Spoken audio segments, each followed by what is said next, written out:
this is a most vital, beyond vital, essential subject matter we're dealing with. I've dealt with it in previous videos, and when people send back, Dan, you haven't shown procedure. Dan, you haven't done that. It's not only just immediately there for you by speech, by how you walk. How you're going to communicate is going to be based on how you comprehend this and what you will write. It isn't just based on the surname. The surname is only part of this.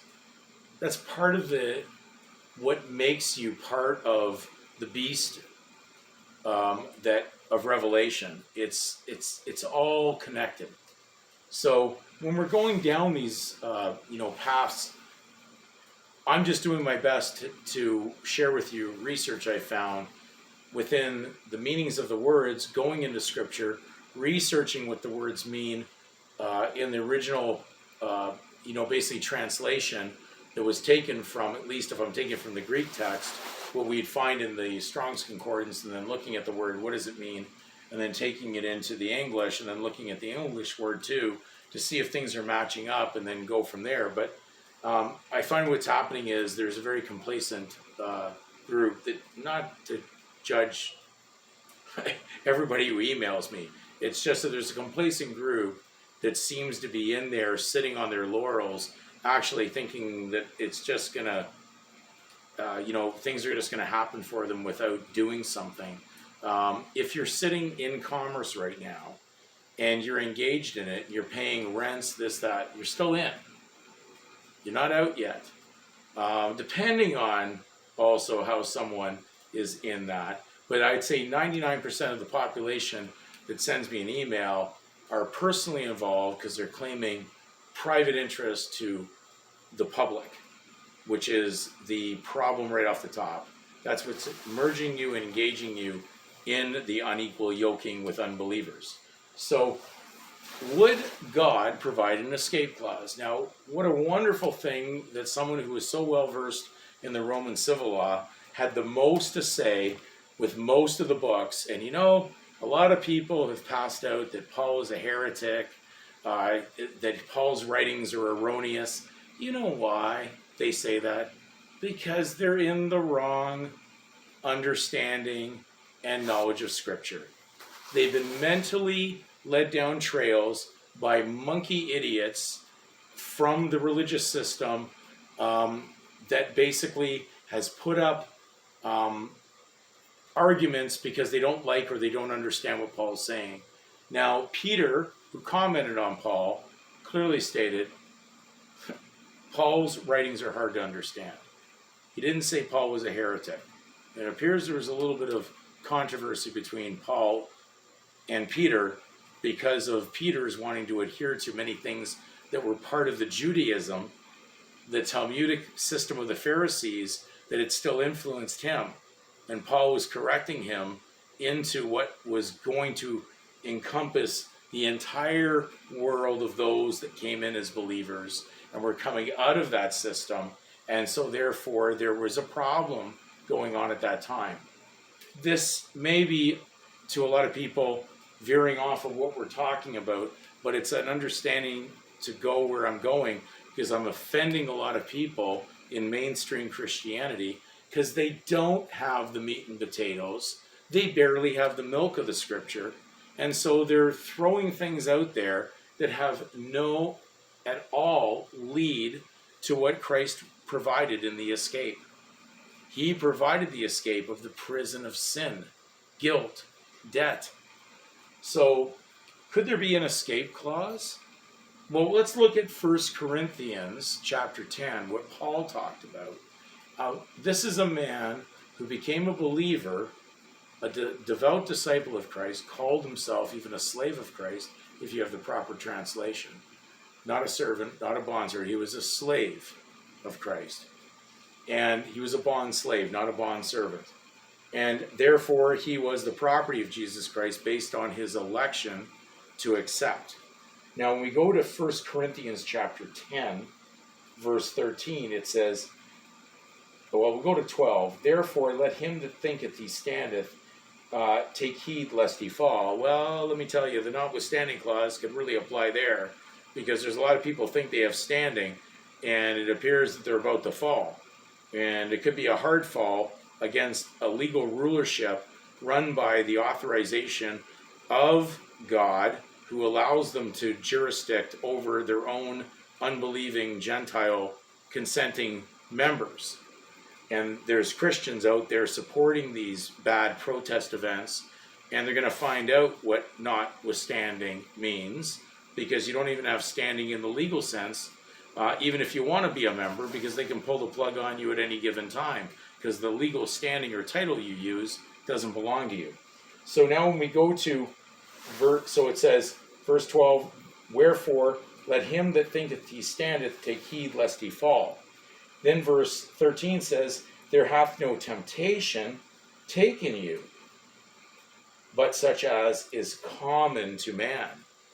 Well, when you talk about the word common there, Paul's talking about the prostitution, a common name that was assigned by the legal state. That's what tempted you in to get involved in the legal commerce civil world of Caesar.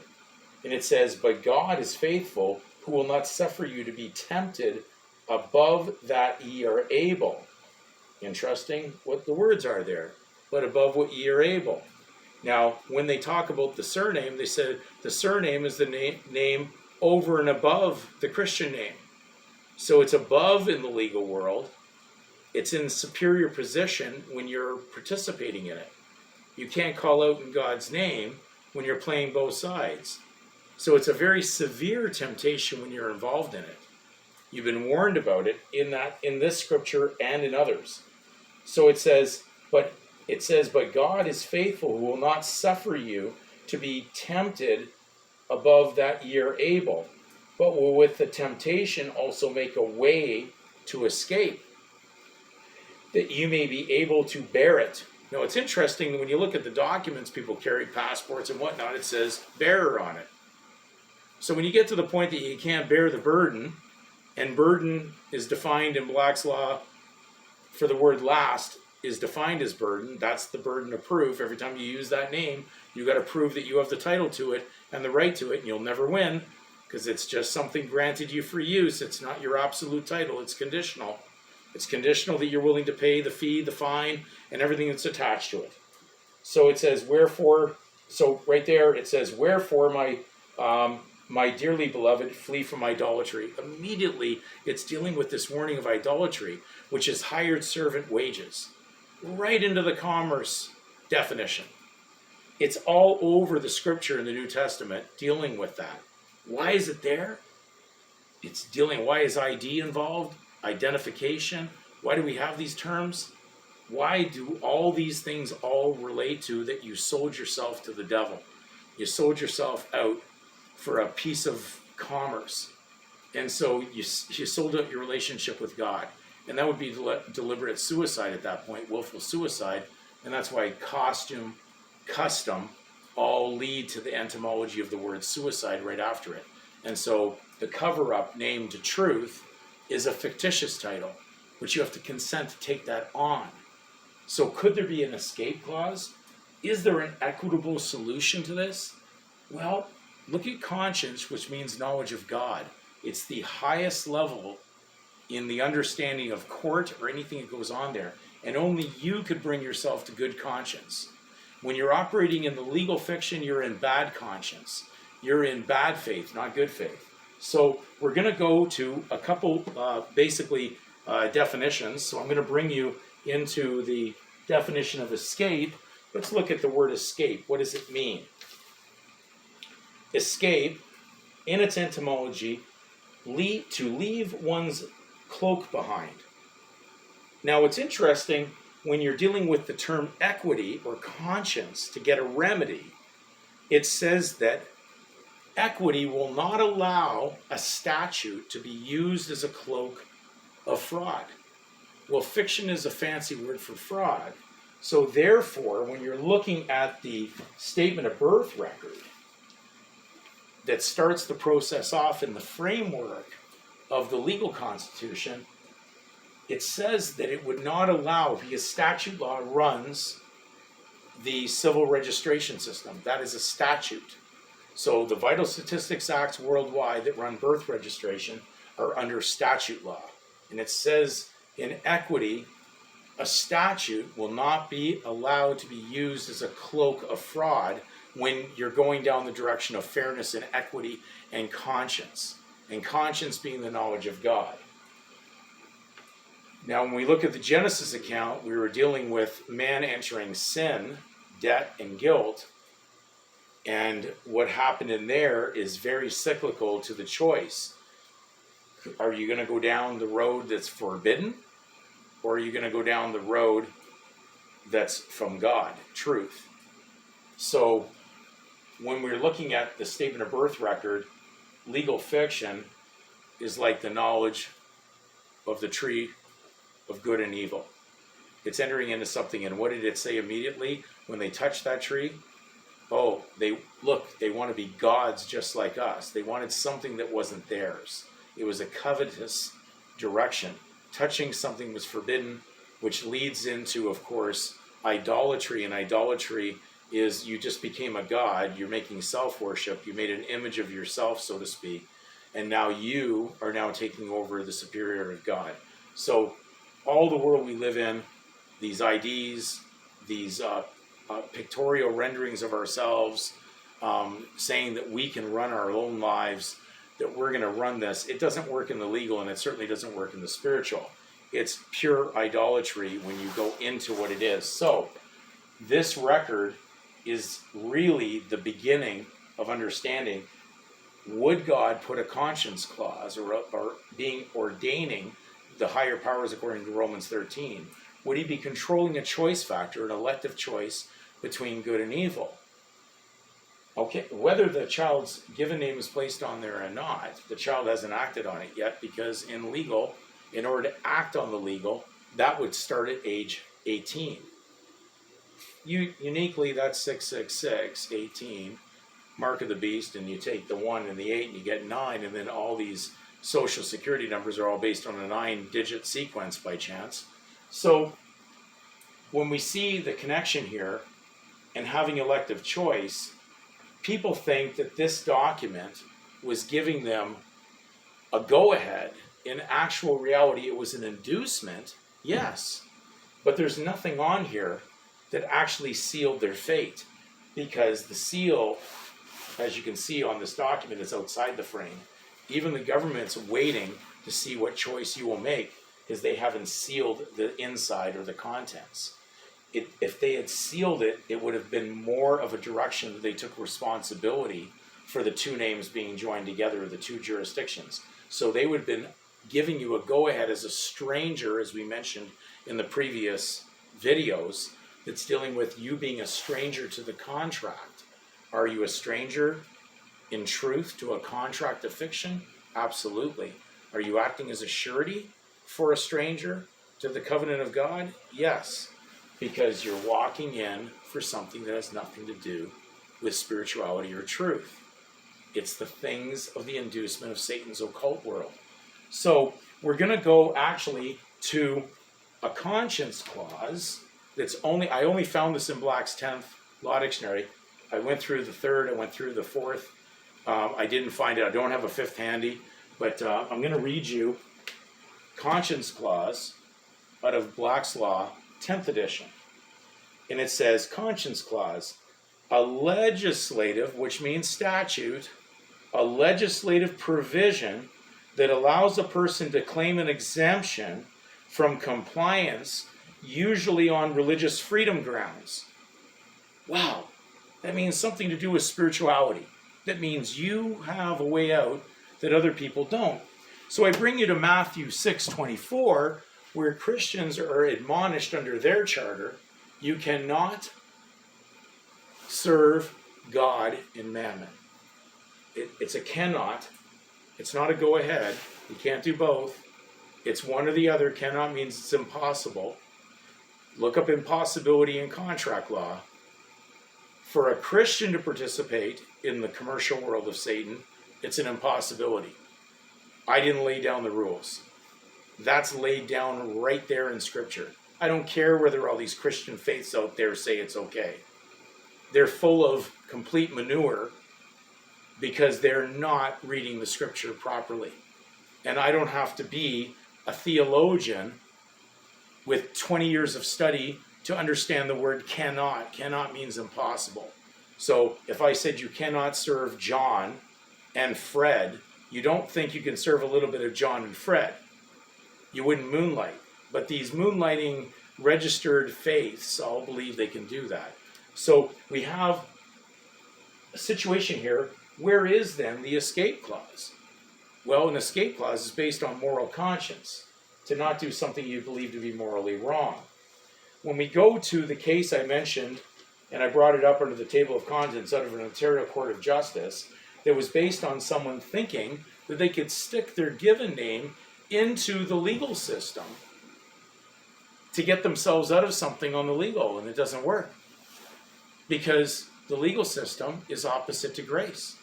It's about duty, debt, and obligation. It's about no forgiveness, no redemption. So therefore, it is a world that is completely different to what is spiritual. So when we go to this transcript that was of this court that dealt with a case that basically clearly told you that there is no provision in the Canadian legal system which allows an individual, which was defined in the Canadian Law Dictionary 3rd edition, as not a member of a family, which only relates to the surname. So it says, there is no provision in the Canadian legal system which allows an individual, which I'm going to read as not a member of a legal surname family, to transfer his given names to anyone, whether to a person, a corporation, or a trust. Well, the Registrar General in law operates as a legal person, a corporation, and a trust. Any document purporting, which would be alleging or putting that forward to achieve that goal, is in and of itself invalid, like an invalid. And having such a document notarized does not validate the document.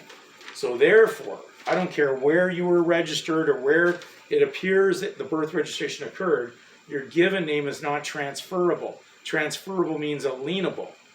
It's not able to be you can't put a debt against it. They're waiting for you to take on the burden of the debt, which is what Jesus was talking about when he was warning about the lawyers and the scribes at his time in Luke 11, them placing burdens upon you that they themselves do not carry. Burden meaning last, clues are there, so of course the legalists use the code of a last name to carry the burden. Therefore, the burden of proof is upon you to prove you have title. And if you keep on claiming entitlement to something that's not yours, that's granted by the state, and you think you have absolute right over it, you've failed the test. So, is there an escape clause here? It certainly there is, because there's no provision for you to transfer what was purchased by Jesus Christ for everyone.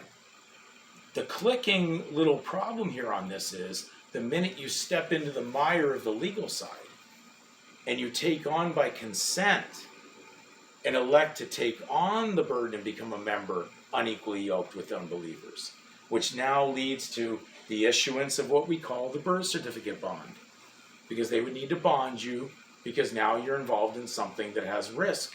There was no risk when you were under God, but now you've entered into using a title that doesn't belong to you with no knowledge of 4 million laws or more of statutes that the government has issued regarding financial matters and everything else to do with the title. Therefore, you become a risk, and therefore you have to surety the bond and take the responsibility. It's truth or consequences. So the provision, which is really no provision in their system's got a no provision allowing you to transfer it. But if you continue to transfer, take on the burden, place it in an unequal yoking with them, then you've basically destroyed the remedy. So we're getting to the base of where this is going to go and what you're going to have to do next. And this is a matter of you understanding this. This is a long video. But I'm telling you, there is a lot that was said in this video. You're going to need to probably spend the entire weekend, if you're watching this, to listen to everything that I've said, because it relates to scripture, it relates to the meaning of the words, it relates to everything involved. I'm going to read one last thing that's out of Bouvier's Law Dictionary, especially for those out of the United States side that listen to me, because there's quite a few people from that United States side that have been following the videos. And I'm there to help people from all over, but we do have a large audience from that side. So I'm going to go to escape, and if you go to Bouvier's Law Dictionary of 1856, this is like the Bible of the U.S. law. We go to escape, it starts off, the deliverance of a person who is lawfully imprisoned out of prison before such a person is entitled to such deliverance by law. Now we know that Christ came to deliver us from the penalty of the law. If we had been judged according to the law that Adam had brought us into, we would be responsible for the sin, the debt, and the guilt that he caused. Christ came as the last Adam, but he didn't come according to the law. He came according through a kingly tribe that stood in your place instead from the Creator and the source of life. And therefore, unlike these snaking legal lawyers out there who have you stand up, though they're claiming they're representing you, Christ takes the hit. That lawyer will never take the hit. Have him stand up and say, you go and see whether or not it's safe. Go have him take the hit when you're going to court. If you've hired him and he's taken the retainer, he took the money, he took the Judas money, let him go in there and take the hit. You'll see what will happen when you say, no, I'm not standing for this, I'll just sit down. Let him go forward. You'll watch a whole different scene go on in that. That should give you a little bit of faith. Hopefully, you will see that's not an obstructive justice. That's actually bringing justice upon the lawyers who own the debt of the company, according to Matthew Henry's commentary on Luke 11. You have a lot of things you can research here, but the next comment that I pulled out of basically Black's Law, out of Bouvier's Law Dictionary of 1856 was, it states that nothing but an act of God or the enemies of the country will excuse an escape. Now, if you've come to knowledge of Christ, in good conscience, you'd have to follow what he's placed. And he said the rules are, you can't mess around in Caesar's commerce world. You can't serve both God and mammon. So that's why in Luke 14, verse 33, it stated you had to forsake all. He was talking about all legal possessions, legal title, legal claim. Are you willing to give all that up in order to obtain what is true life? Because you're not living right now. You're actually living in a dead body corporate existence that has no solution, only disaster coming to it, and judgment from God. Which side are you going to be on? Broad and spacious is the road leading off into destruction, but narrow is the road leading to life. Which road are you going to choose?